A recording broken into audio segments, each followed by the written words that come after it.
सफलता को जनता तक पहुंचाने का प्रयास किया जाएगा। आपको बता दें 2018 के विधानसभा चुनाव में भी रथों का उपयोग किया गया था, लेकिन इस बार जो रथ है वो डिजिटल रथ है।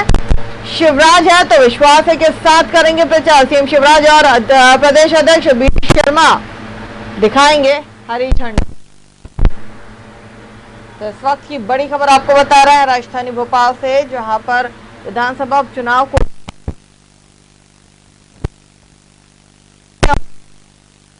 रवाना किया जाएगा।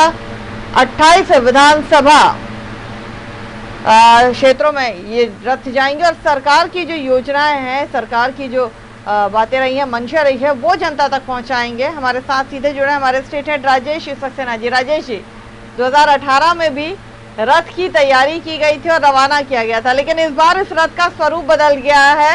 इस बार जो रथ रवाना किए जाएंगे आज, वो डिजिटल रथ होंगे, यानी कि विधानसभा उपचुनाव के लिए बीजेपी के जो रथ हैं वो तैयार हो चुके हैं।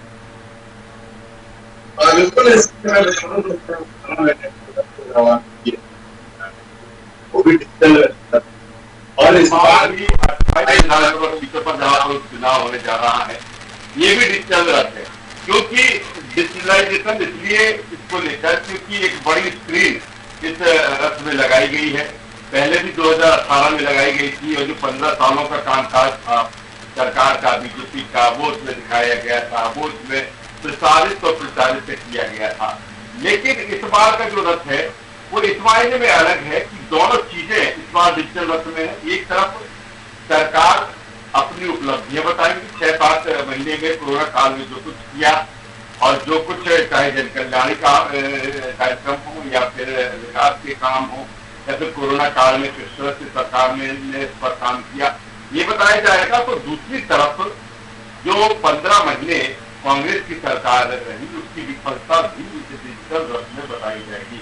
तो ये भिन्नता है 2018 डिजिटल रथ में और इस डिजिटल रथ में। मुख्यमंत्री शिवराज सिंह चौहान आज बीजेपी दफ्तर से 12:30 बजे इन 28 रथों को हरी झंडी दिखाएंगे। बीजेपी के प्रदेश अध्यक्ष बीडी शर्मा भी इस कार्यक्रम में मौजूद रहेंगे और जो टैगलाइन भी है इस बार इस को लेकर कि शिवराज है तो विश्वास है, यानी कि शिवराज पर अगर आपने विश्वास किया है तो वो खड़े उतरते हैं, चाहे वो जनता की मदद की बात की जाए, जन कल्याणकारी कामों की बात की जाए या फिर हम बात करें विकास के काम की हम बात करें। तो ये इस तरह का रथ डिजाइन किया गया है कि कोरोना संकट के समय, क्योंकि मार्च में जिस तरह से कांग्रेस की सरकार गई और बीजेपी की सरकार बनी, तो मार्च से लेकर अभी तक जिस तरह से मुख्यमंत्री शिवराज सिंह चौहान लगातार कहते आए हैं कि वो तमाम सारे काम, तमाम सारे सेक्टर पर काम किया गया है। इसके अलावा कर्ज माफी को लेकर तमाम तरह के सवाल बीजेपी खड़े कर रही है, मुख्यमंत्री शिवराज सिंह चौहान भी खड़े कर रहे हैं और साफ तौर पर कहते हैं कि जो कर्ज माफी का एक बड़ा वादा 2018 विधानसभा चुनाव में कांग्रेस ने किया था, वो कहीं ना कहीं खोखला निकला और 10 दिन की समय सीमा रखी गई थी। लेकिन इतना समय मिलने के बाद भी किसानों की कर्ज माफी नहीं हुई और जिस कर्ज माफी का वो दावा कर रहे हैं, जिन आंकड़ों का दावा कर रहे हैं, वो कोसों दूर है। और इसीलिए इस रथ में दोनों चीजें 15 महीनों में जो कुछ कांग्रेस ने वादे किए थे 2018 विधानसभा चुनाव में, तो उसने काम नहीं किया या जिसकी बात कांग्रेस करती है कि वो उन्होंने काम किया है, तो पूरा एनालिसिस इसमें रखा गया है। और शिवराज सरकार ने, बीजेपी सरकार ने मार्च से लेकर अभी तक क्या कुछ काम किया है, ये भी सामने रखा गया है। साथ ही कहीं ना कहीं 15 साल जो बीजेपी का शासन रहा, उसमें किस तरह से बड़ी योजनाएं, बड़े कार्यक्रम बीजेपी ने हाथ में लिए, उसको अमली जामा पहनाया। बहुत से ऐसे कार्यक्रम है कि जो 15 सालों में बीजेपी सरकार में रहे, तो जब कांग्रेस की सरकार आई तो कई योजनाएं बंद कर दी गई हैं। लेकिन जैसे ही बीजेपी की सरकार बनी, मुख्यमंत्री शिवराज सिंह चौहान बने, तो उसके बाद कई कार्यक्रम उसमें शामिल किए गए। संबल योजना एक उसमें से है। तो ऐसी तमाम सारी चीजें हैं जिसको इस डिजिटल रथ में दर्शाया गया है। बिल्कुल, इस बार का जो पूरा उपचुनाव है वो बेहद दिलचस्प होता जा रहा है और एक के बाद एक प्रयोग भी यहाँ पर किए जा रहा है। हालांकि कोरोना काल में जिस तरह से चीजें बदली हैं, जिस तरह से अब चीजों को किया जा रहा है, जनता तक प्रचार पहुंचाना है, जनता तक अपनी बातें पहुंचानी, और जो लोकप्रियता है वो सभी लोग देख रहे हैं। आरोप प्रत्यारोप का दौर भी देख रहे हैं। इस बार के जो रथ है उनमें भी परिवर्तन किया गया, यानी कि इस बार प्रचार है लेकिन जो तरीका है वो बहुत अलग नजर आ रहा है। बिल्कुल जाहिर सी बात है स्मिता, क्योंकि प्रचार का तरीका इसलिए भी बदला है कि 2018 चुनाव की हम बात करें तो 2018 चुनाव में 15 साल लगातार बीजेपी सत्ता में रही, सरकार में रही और मुख्यमंत्री शिवराज सिंह चौहान रहे। तो उस समय जो था तो उस समय बीजेपी को ही, सरकार को ही अपना सारा कुछ जो एक काम किया गया है वो जनता के बीच में रखना था और उसी को भुनाना था। लेकिन जब 2018 के चुनाव के परिणाम आए तो उसमें बीजेपी कहीं न कहीं उस जादुई आंकड़े 116 से दूर रही, 109 सीटें ही मिल पाई और फिर कांग्रेस ने सरकार बना ली।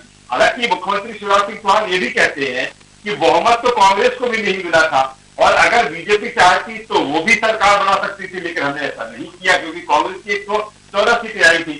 तो कुल मिलाकर कहीं ना कहीं वो कसक उस समय जरूर रही। लेकिन अब जो चुनाव है वो कंपैरेटिवली देखा जाए 2018 के चुनाव से बिल्कुल भिन्न है। बातें इसीलिए उसमें भिन्न है क्योंकि आरोप प्रत्यारोप इसमें ज्यादा है। चाहे कांग्रेस हो वो बीजेपी को कोसती है, चाहे बीजेपी हो वो कांग्रेस को कोस रही है, क्योंकि इस तरह की स्थिति परिदृश्य जो मध्य प्रदेश का पिछले 8-9 महीनों से बना और उसी के चलते सारी चीजें हैं। कहीं ना कहीं 30 और कसक जो है वो कांग्रेस के में भी है और दूसरी तरफ बीजेपी, क्योंकि बीजेपी ने जिस तरह से 15 महीने के भीतर ही सत्ता में वापसी कर ली, सरकार बना ली, जो स्थिति परिस्थितियां वो सबके सामने है। तो यही कारण है कि ये चुनाव बिल्कुल भिन्न है और इसीलिए वादे दावे भी भिन्न है, आरोप प्रत्यारोप भी चल रहा है और उसी के अनुसार ये रथ डिजाइन, जो डिजिटल रथ उसको डिजाइन किया गया है।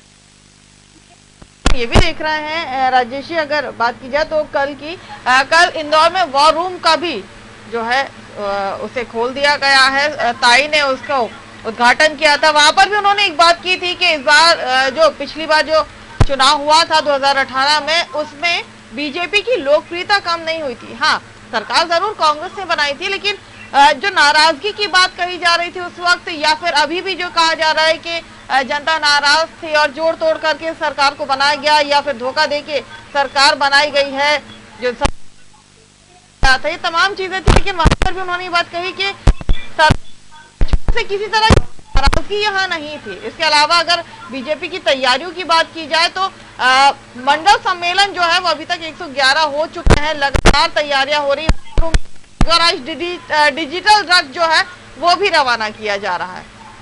देखिए जाहिर सी बात है, अगर बात की जाए 2018 चुनाव की जिस तरह से कांग्रेस ने गेन किया, उस समय कांग्रेस ने जिस तरह से लीड किया, क्योंकि कांग्रेस के लिए भी बड़ी उपलब्धि थी कि सीधे 58 सीटों से लेकर वो 114 सीट पे पहुंच जाती है। ग्वालियर चंबल क्षेत्र का एक बड़ा रोल रहा है उस चुनाव में और ज्योतिरादित्य सिंधिया ने जिस तरह से वहां पर काम किया है, जो कुछ उनकी ब्रांड गली वहां पर है। और अब चूंकि ज्योतिरादित्य सिंधिया बीजेपी में है, जाहिर सी बात है कि एक बड़ा फायदा बीजेपी को इस चुनाव में है।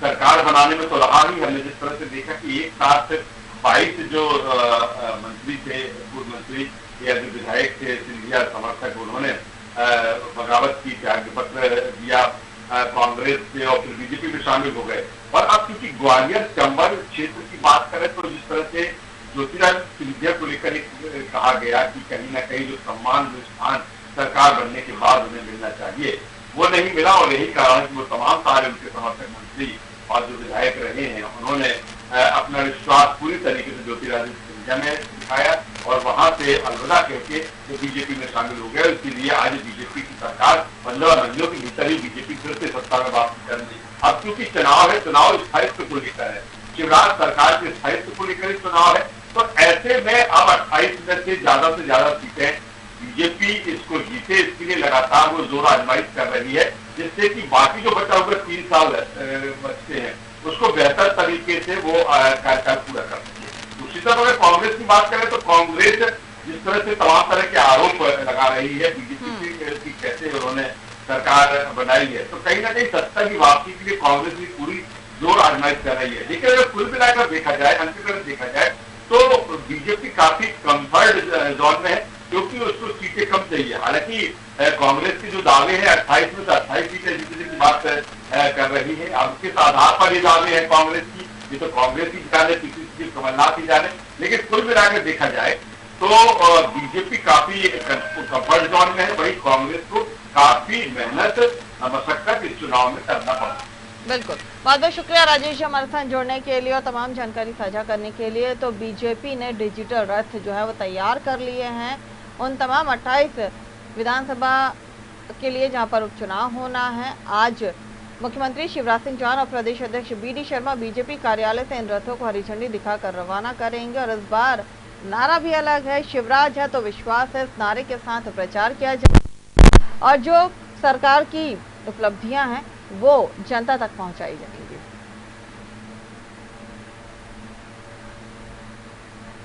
और बीजेपी के अध्यक्ष प्रदेश